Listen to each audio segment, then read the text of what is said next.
Thank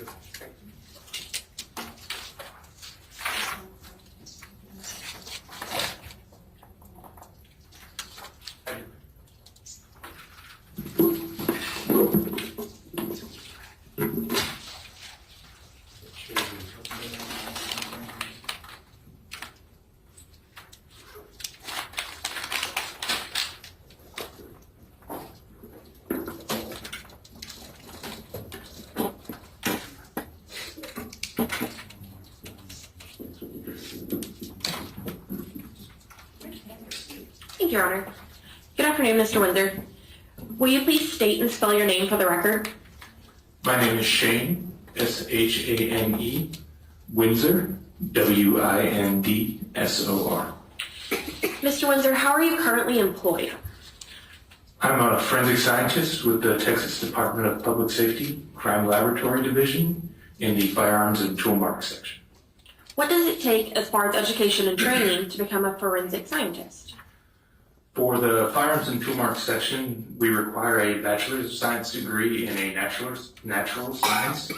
That can be biology, chemistry, or depending on the course material, a forensic science degree may satisfy the requirements.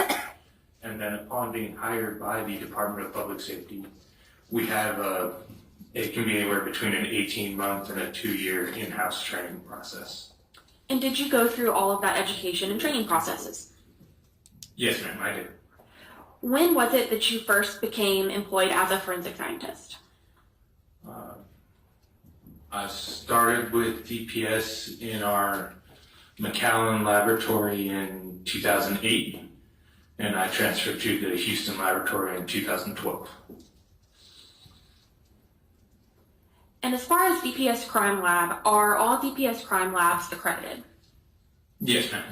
And is there any sort of licensure or certification in which you must hold in order to be a forensic scientist at the DPS Crime Lab?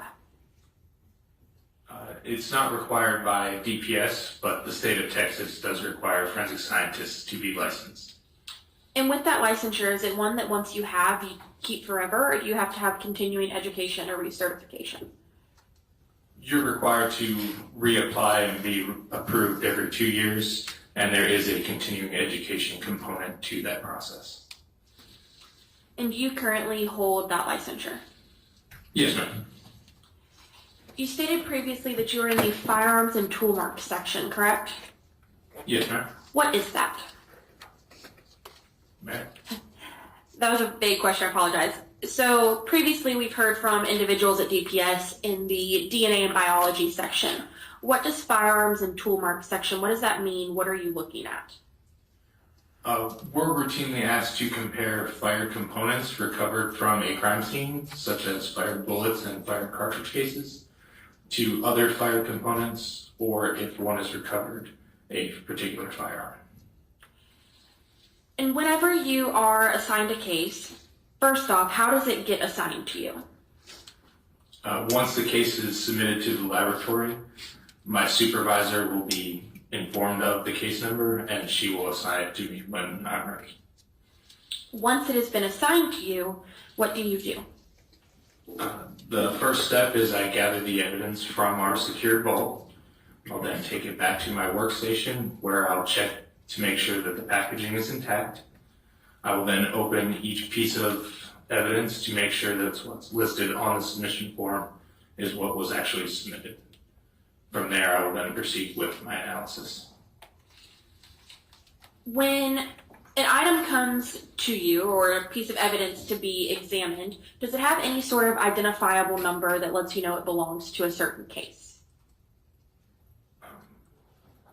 Usually when I get it, there will be the agency case number that is written on the evidence from the agency. And then at the time of submission, our laboratory will put a unique laboratory barcode sticker on the outer packaging material. And does that unique laboratory number stick with the case throughout its entire movement within DPS? For the most part, yes, ma'am. The only time it wouldn't is if the evidence was returned to the agency and then the agency submitted it back to the laboratory, but didn't tell us that it had already been previously submitted, then it might get a new case number. But is it fair to say a general rule of thumb is that it would maintain the same one unless a certain circumstance, like you said, occurred? Yes, ma'am. Once it is at your desk and you said you kind of analyze everything and get it ready, what sort of processes do you do first? After I've opened the evidence and made sure everything that is listed on the submission form was actually submitted, I will then begin by looking at the fired components, such as the fired bullets and fired cartridge cases, to determine possible class characteristics and if there are marks suitable for comparison. If I see marks that are suitable for comparison and there are multiple fire components of the same type submitted, I will then compare the evidence together to see if they came from one firearm or multiple firearms. When you say class characteristics, what does that mean? I'm looking for marks that were imparted on the evidence that were intended by the manufacturer. Some examples would be the shape of a firing pin in the primer of a cartridge case, or the number of lands and grooves, or the widths of the lands and grooves imparted onto the bullet as it passes through the barrel. And you stated then you see if there's any markings suitable for comparison, correct? Yes, ma'am. How do you perform that comparison if they are suitable? I would put the items of evidence under a comparison microscope, which is a specialized microscope we use that has two zoom bodies attached by an optical bridge.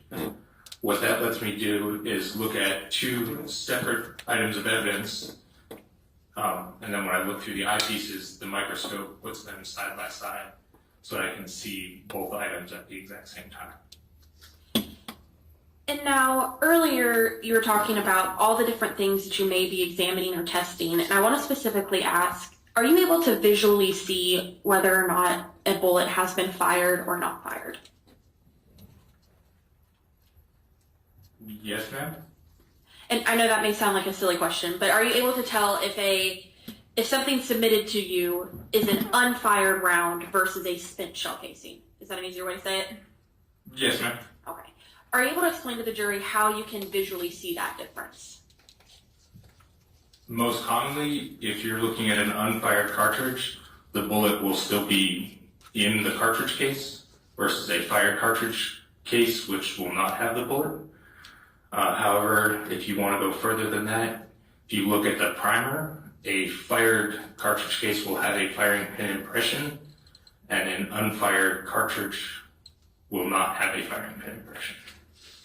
And so when you're trying to do these comparisons to match something to a firearm, are you comparing unfired rounds or a spent cartridge casing?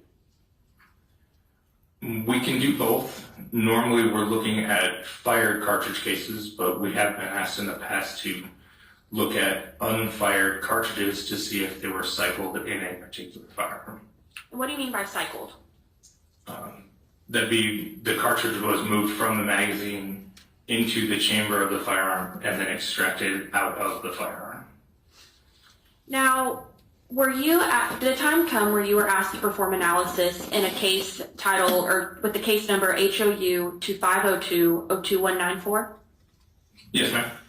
And what was it that you were asked to analyze in that case?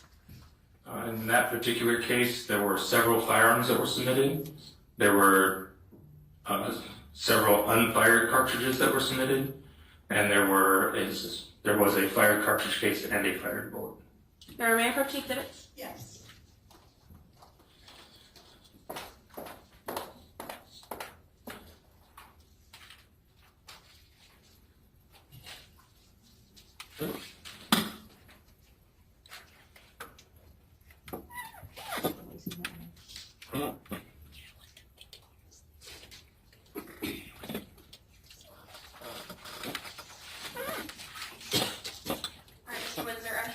What's been marked as states 116, 117, 118, and 431.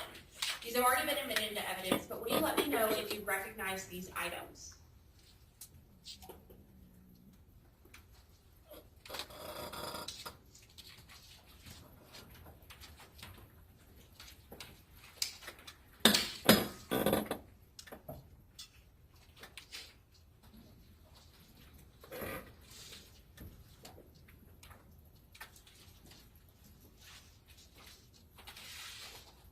Yes, ma'am, I do.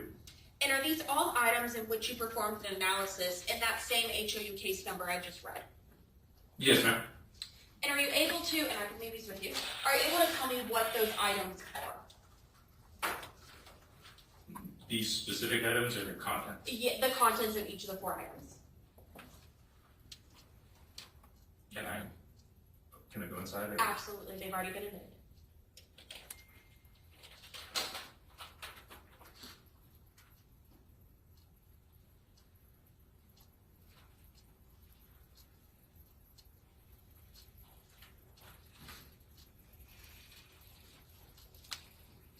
So State's Exhibit 431 was a fired bullet.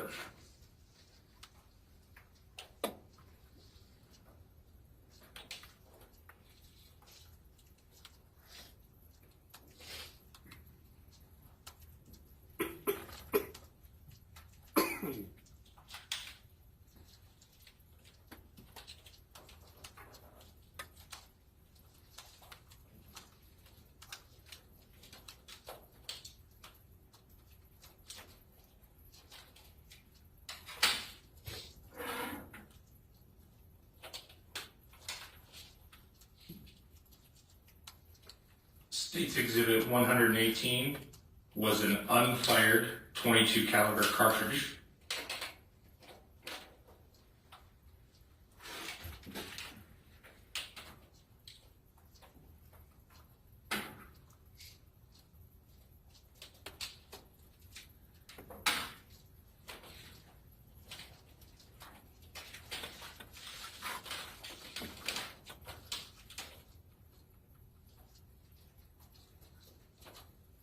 State's Exhibit 117 was a fired .223 Remington caliber cartridge case.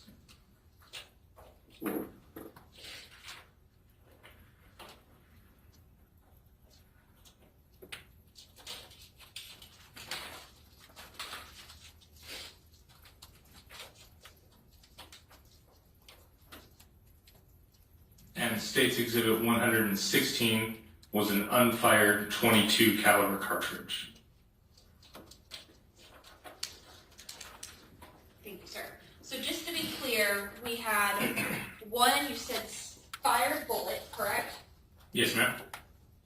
2 unfired .22 rounds. And then one shell casing of a different type of caliber. Is that correct? Yes, ma'am.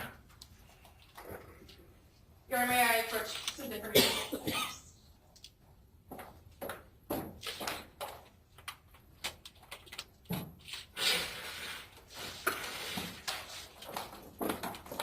Alright, sir, I'm going to hand you what's been marked as State's 491.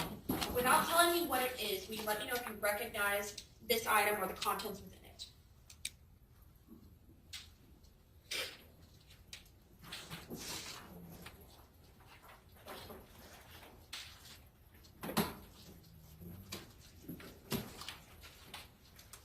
Yes, ma'am, I do. How do you recognize it? On the box, there is the laboratory sticker with the unique laboratory case number, but there's also, in my own handwriting, that unique laboratory case number, the item number that our computer system assigned to, in this case, the box, my initials and the date, and then inside, I also saw that unique laboratory case number, item number, initial, and date on the contents inside. Has the contents in the box been changed or altered in any way? Aside from the box being opened, it does not appear to be so. Your Honor, statements to admit State's 491 have been tendered to opposing counsel. Okay. 491 will be admitted.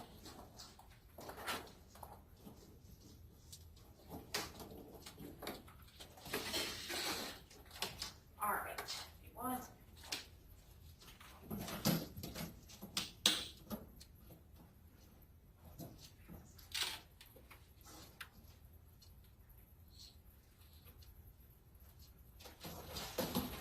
What is inside State's 491? Specifically, there is a .22 caliber Smith & Wesson pistol There is a holster made of leather. There is the test material that I made during my testing, and there is a properly sealed brown paper bag. And now, is that firearm connected to this box? Yes, ma'am. It's zip tied to the box. Okay.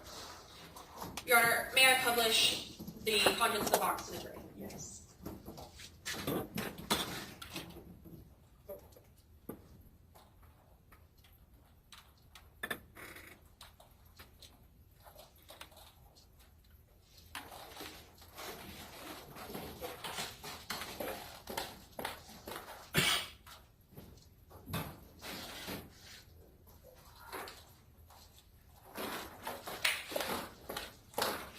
Mr. Windsor, I'm handing you what's been marked as States 492.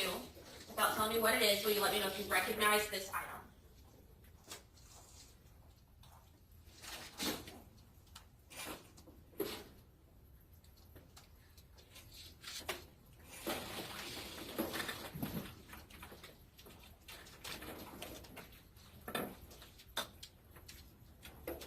Yes, ma'am. How do you recognize it? Once again, on the box, there is, in my handwriting, the unique laboratory case number, the item number, my initials, and the date. Underneath it, the 5-01, 502, and 5-03 are the actual items themselves.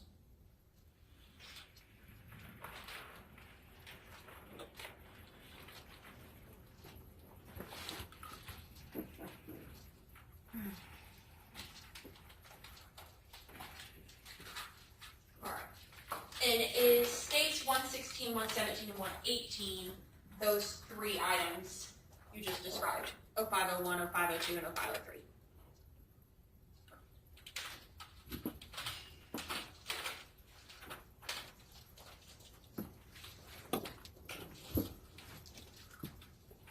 States Exhibit 116 is item 5-01 on my report. States 117 is 5-02.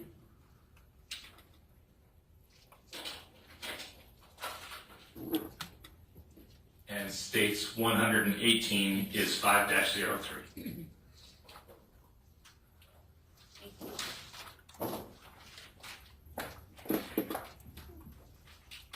And then it's right at the bottom of your report. I'm going to move it up in a second. I'm going to have you look at states 431. And will you let me know what item number on your report that corresponds to?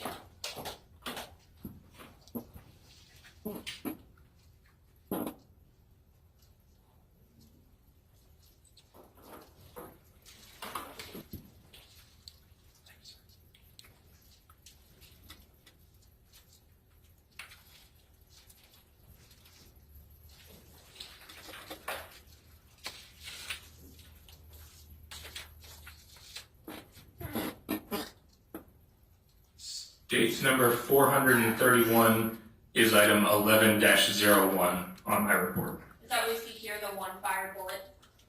Yes, ma'am. I'm going to move to the next page of your report.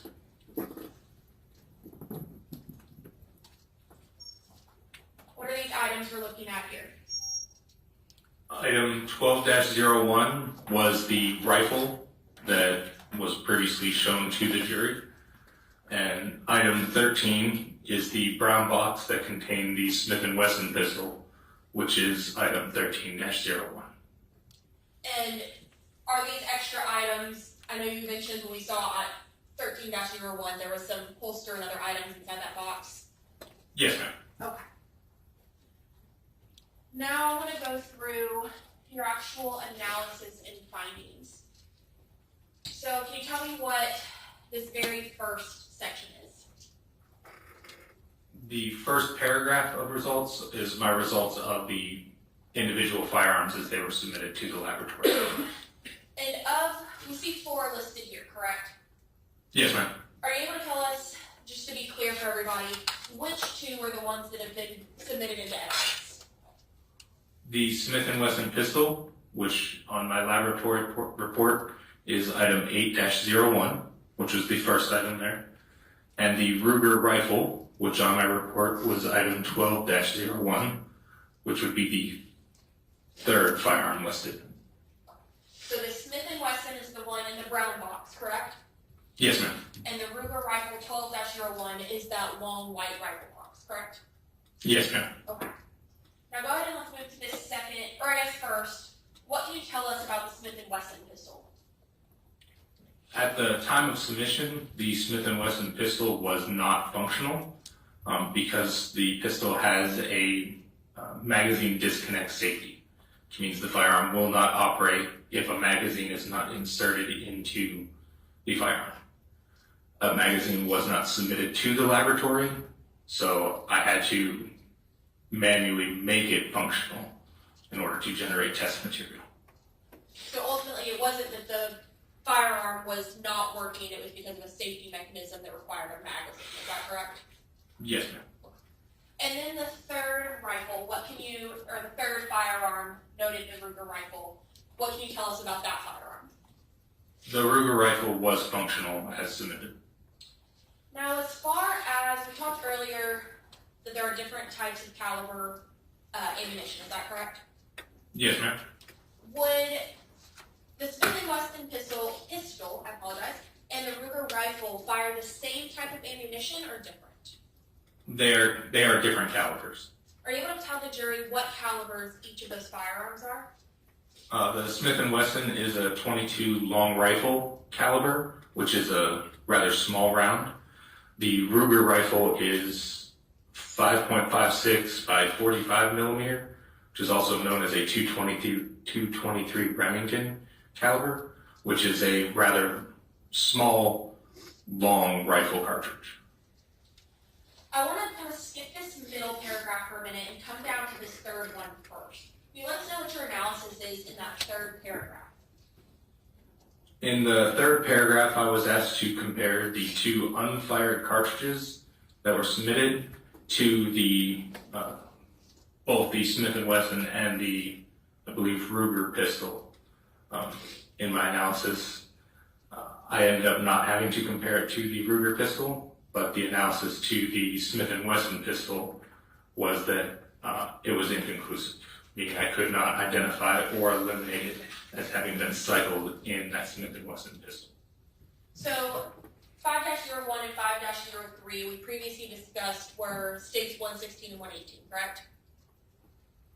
Oh, actually, I'm sorry. I did compare it to the Ruger pistol. That's my mistake. That comparison was also inconclusive. And I apologize. So the lab number 5-01 and 5-03, those are states 116 and 118, correct? We spoke of earlier. Yes, ma'am. And so you say that your analysis was inconclusive due to the lack of agreement or disagreement in class characteristics of individual marks. However, is that caliber what would be fired through either the Smith & Wesson pistol or the Ruger pistol? Is that correct? The cartridges were of the same caliber as those two pistols. Yes, ma'am. So those live rounds could functionally be fired through either of those guns. We just can't say if they ever cycled through them. Is that a fair way to put it? Both of those cartridges could be inserted into the chamber and discharged. However, I cannot determine if that happened in this case. Now I want to circle back up to this middle section. What is it that you are comparing in the middle paragraph? In the middle paragraph, I was asked to compare the fired cartridge case and the fired bullet to the Ruger rifle. What was your analysis of both of these comparisons? Both the fired cartridge case and the fired bullet were identified as having been fired by the Ruger rifle.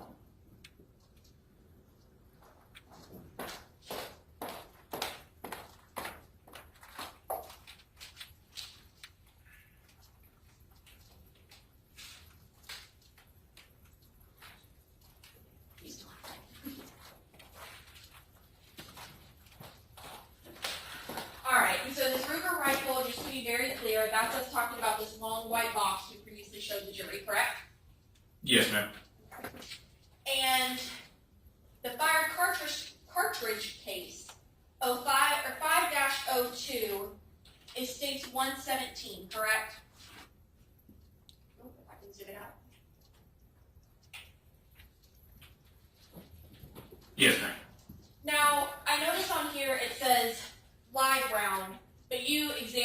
item, correct? Yes, ma'am. And is that item a live round? I would not call it a live round. I would call it a fired cartridge case. And is that what we see up at the top where there it says spent cartridge case? Yes, ma'am. And so States 117, you can say was fired out of the large white rifle box, the gun within it. Yes, ma'am. And are you able to say the location that this was located, You want me to read it, ma'am? if you would? I believe it's 4723 15th Street. I'm not sure what the last word is. Does Baycliff look about right? Could be. Okay. And then in States 431, is that item 11-01 that you examined? Yes, ma'am. And can you tell me the location from where this projectile was recovered? On the envelope, it's written as the ME's office. And is what your lab report telling us is that this projectile, or I believe your phrase for it, I don't use the right terminology, is the fired bullet. Those were both, that was fired from the long rifle that's inside the white box. Yes, ma'am. And at risk of being redundant, just to be very clear, this spent shell casing found at 4723 15th Street and the fired bullet located in the ME's office in Mrs. King both came from that rifle, correct? I don't know the person from the bullet, but I identified both the bullet and the cartridge case to the Ruger rifle.